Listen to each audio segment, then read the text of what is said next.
welcome to Turn the Page, the official podcast of the Syosset Public Library.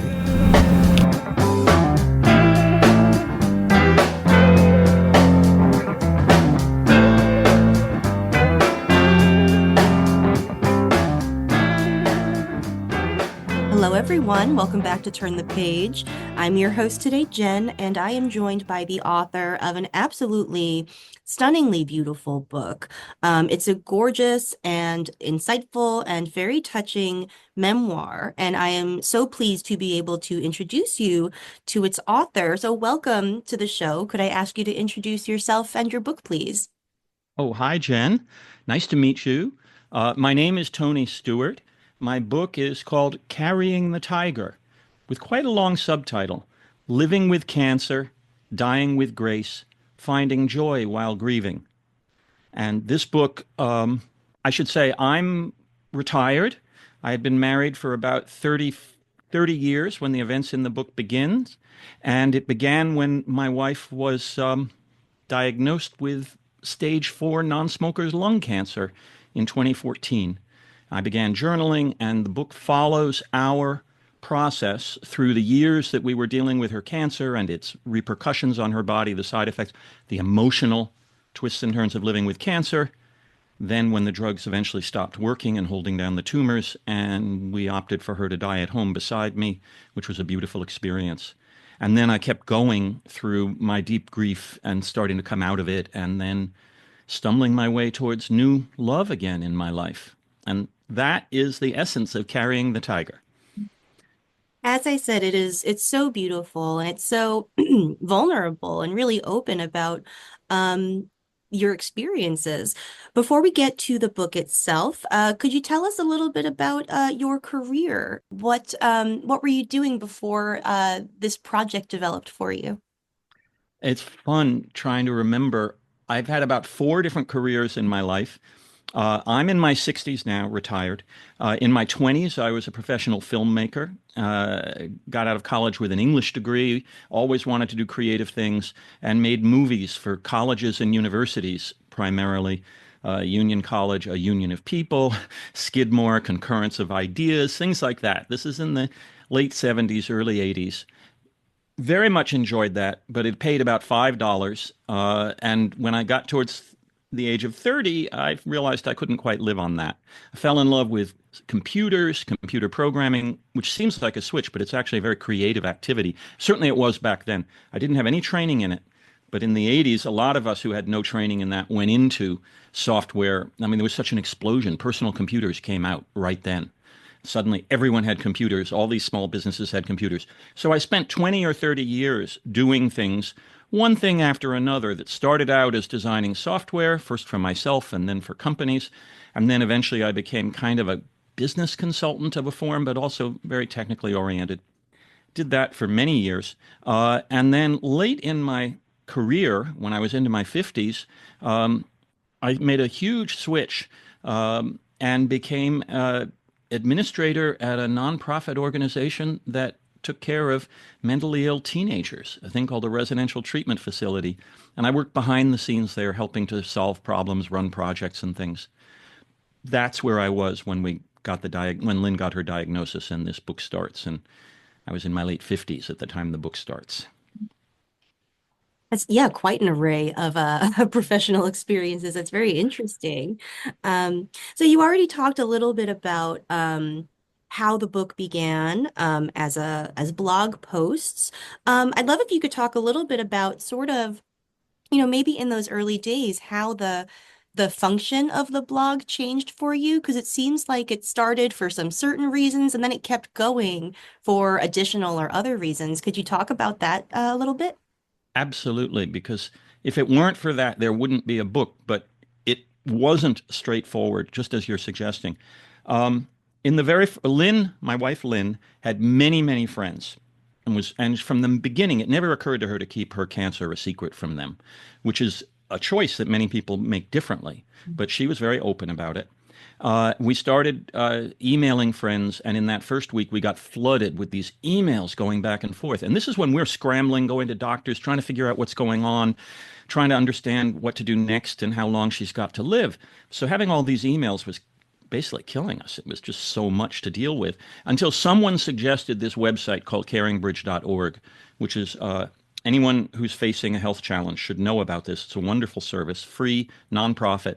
It's like a stripped down Facebook thing with no ads, where you can set up a journal for yourself and post there, and you can make it private. We restricted it to our friends and kept adding email addresses saying, yes, this one can read and this one can read. Ended up being 200 of people a few years later. But so I started out writing posts on CaringBridge, which were very factual, which were, we went to this doctor today and they told us that, and here's what's probably going to happen next. And I started to get responses back. Oh, Lynn asked me to write the posts. That's really important. She was happy to talk about all of this, but she just did not feel comfortable writing something that was going to be read by, in the end, so many people. And I was very comfortable sitting at the typewriter and doing that, or at the computer keyboard, actually. And so the posts began rather factually, but over time, you can't keep saying we went to this doctor and that doctor. It gets a little boring. And what was really interesting to me, it turned out, was what it felt like. So over time, as we began to understand like what her treatment would be, at least in the near term, and it turned out she had some very good luck with treatment and did not die in 6 months, as happens to many people with that diagnosis. She lucked into some immunotherapy drugs that helped her a lot. As we began to settle into the idea of we're going to be here for a long time, we didn't know if it would be months or years, I started to write more posts that talked about what it felt like to be learning to live with cancer. And you put up these posts, and just as with Facebook or Instagram, your friends can write comments below it. And that's their way of replying back. So friends started writing comments saying, thank you for sharing what's really going on. I love reading your posts, which took me by surprise. I mean, it was very gratifying. Lynn and I loved it. We would keep refreshing the screen to see the comments come in because they gave her strength. Even a comment like, oh, so sorry to hear what you're going through, or fingers crossed for tomorrow, gave her tremendous strength. And that was a reinforcement loop, a positive reinforcement loop, so I kept going. And I posted on CaringBridge for what ended up being almost 10 years.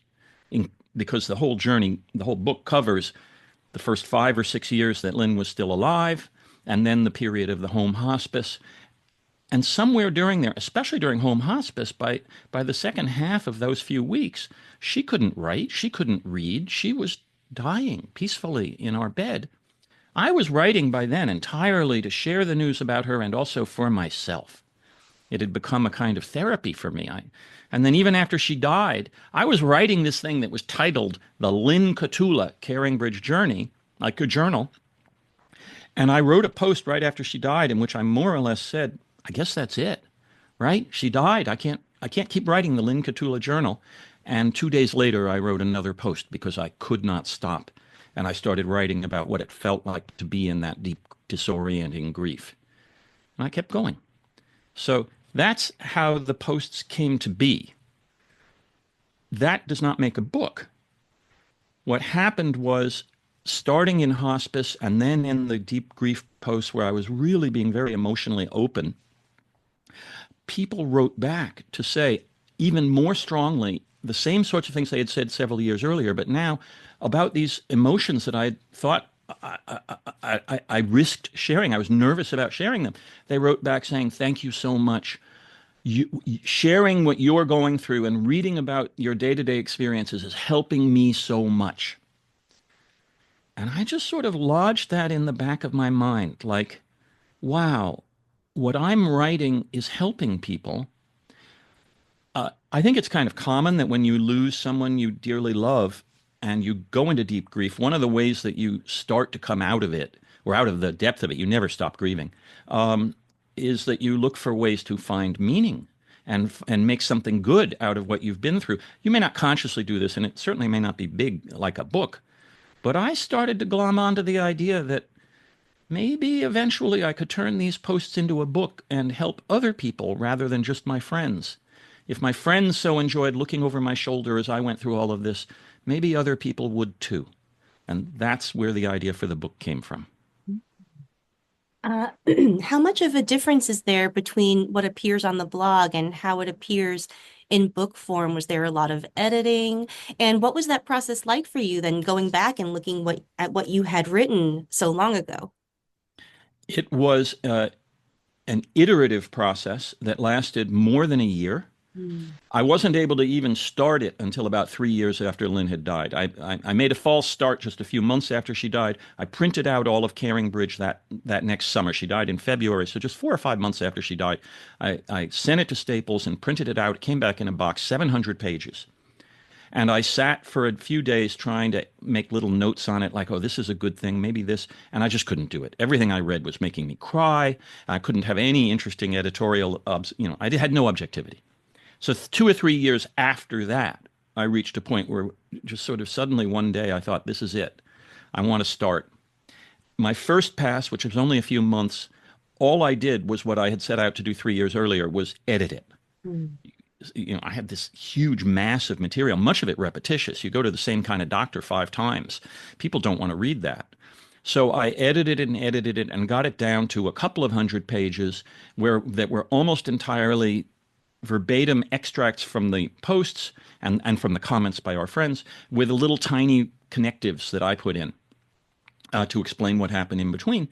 And I thought I had finished. And I thought I was going to give this to my friends and maybe other people would like to read it. And after a day or two, literally like 2 days, it just hit me. No one who didn't know us is going to want to read this because the posts assumed that you were already our friend and that you knew us. And the reason you read a memoir by a stranger is because you grow to care about the author and you grow to care about, in this case, his wife, and you wouldn't do that from this. So then I went through pass after pass. It took a full year in which I kept remembering things I had left out of the posts and putting them in so those connectives between the posts became bigger and bigger. And then I started playing with the rhythm of it.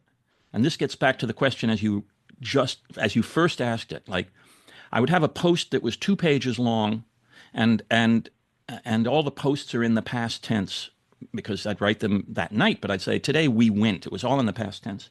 And I found that writing the material, I felt it needed to be in the present tense. I mean, you're living with me, and I lived it in the present tense. And I went through a long back and forth in which I kept taking things out of the posts, turning them into present tense, and putting them in the connective material, even though they had originally been part of a post. And saying, oh, wow, oh, this feels better to me. The posts are a little bit distancing. The first person narrative is more you are there and much more interesting to me. But then when I went too far like that, it diminished the posts.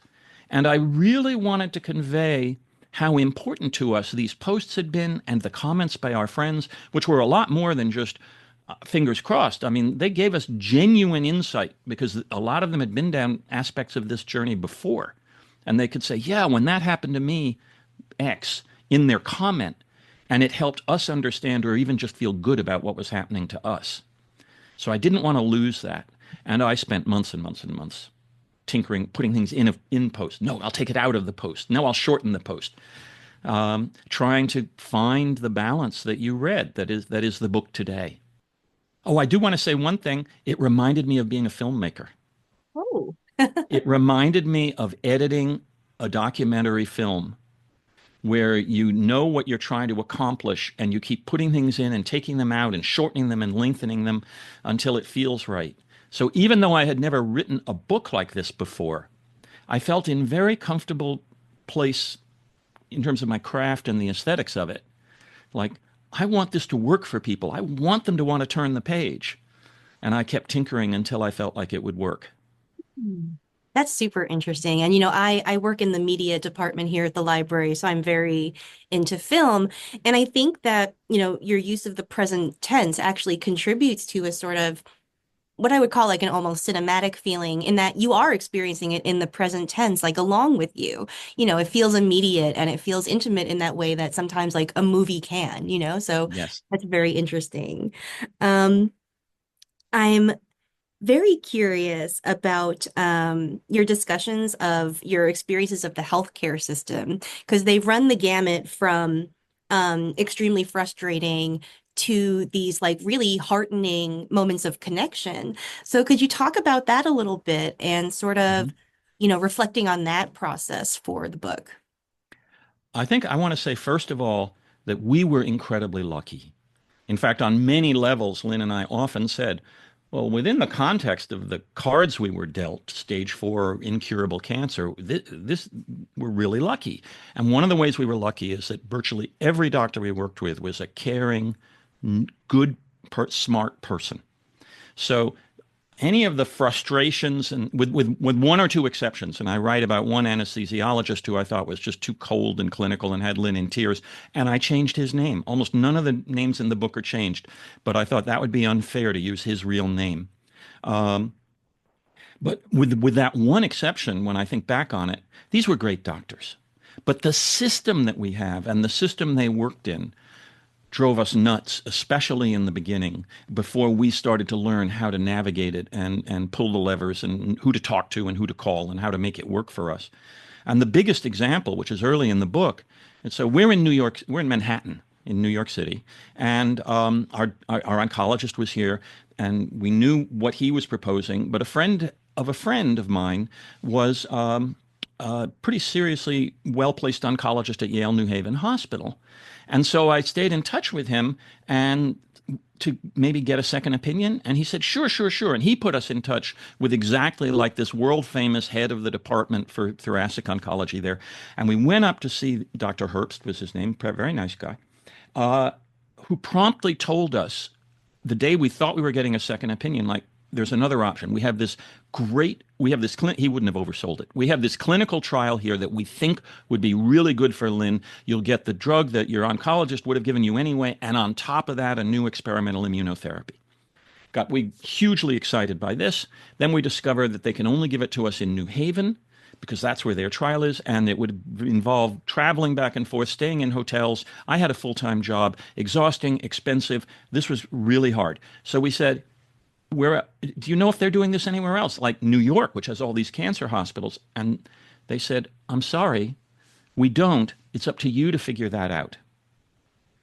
And while sitting there, I Googled and discovered that Sloan Kettering in Manhattan had what sounded like exactly the same trial. So I asked the hospice nurse in New Haven that we were talking to, can you call your counterpart there and let us know if they have any slots in it? Because we had learned there were only 26 slots in this trial nationwide.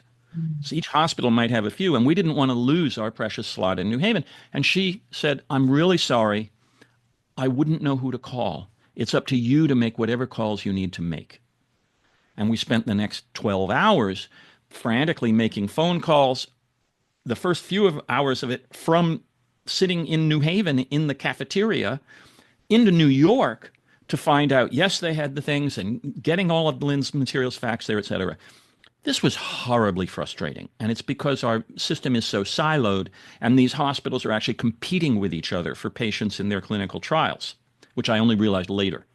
They were both those hospitals were rather desperate for us to sign up because it's very hard to get people to sign up, but we did not know that. And we thought we were chasing a scarce resource. So things like that kept happening, and they happened even within Sloan Kettering. We did go there. That was the immunotherapy drug that kept Lynn alive an extra 5 years. But it's a big place, has lots of departments, and they don't talk to each other as much as you think they will.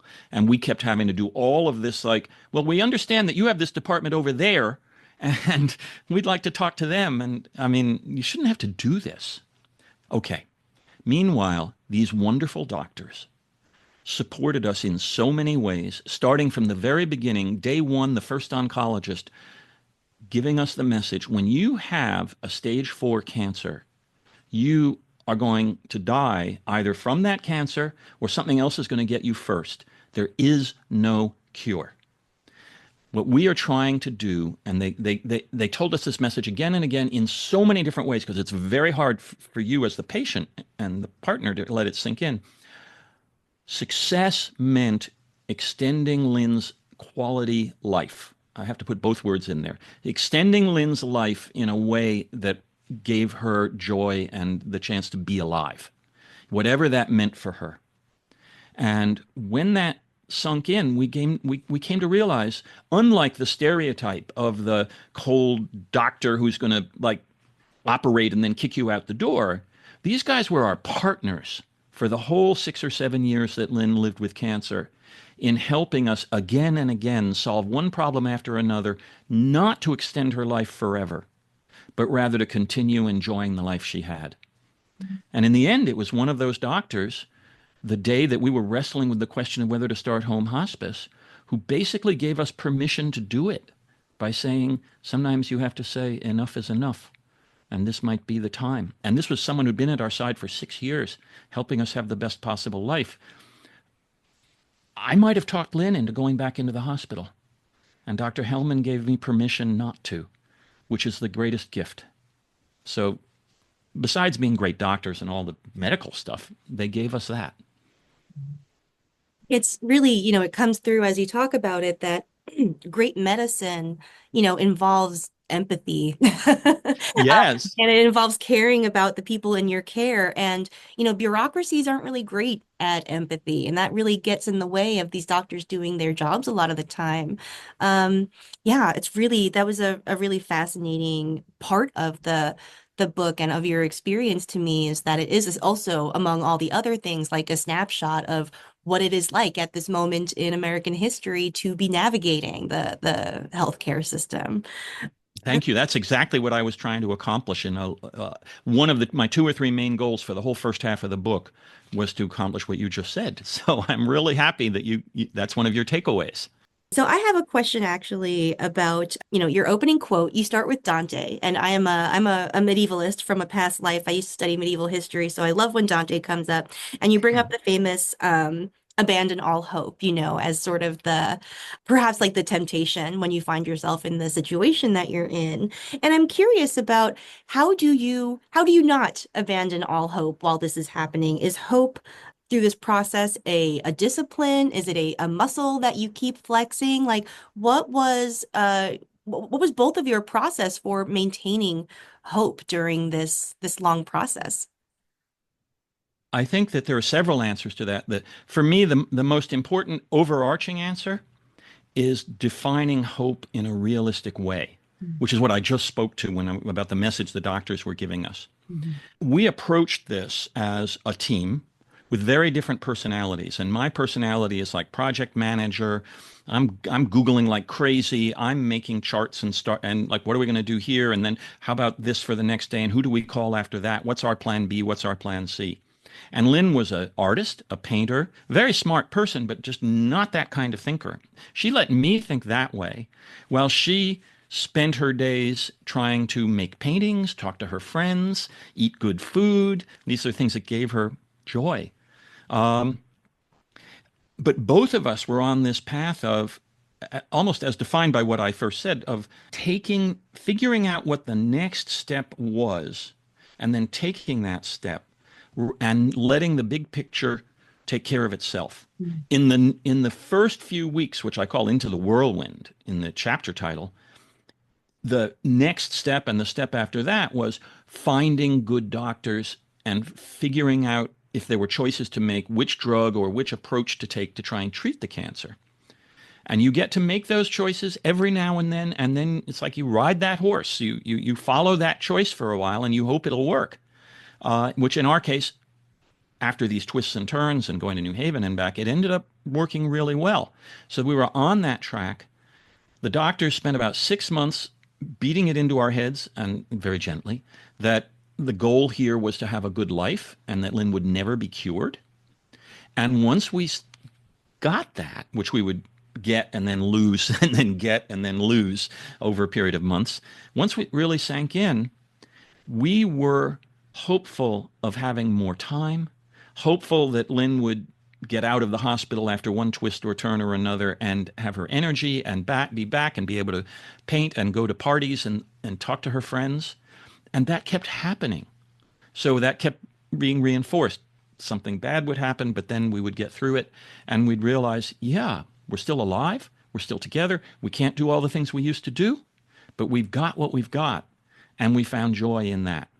That's really lovely. And there is so much that is beautiful here. The book is a really beautiful celebration of Lynn's life, in addition to being sort of a description of the end of her life and the time leading up to that and after that.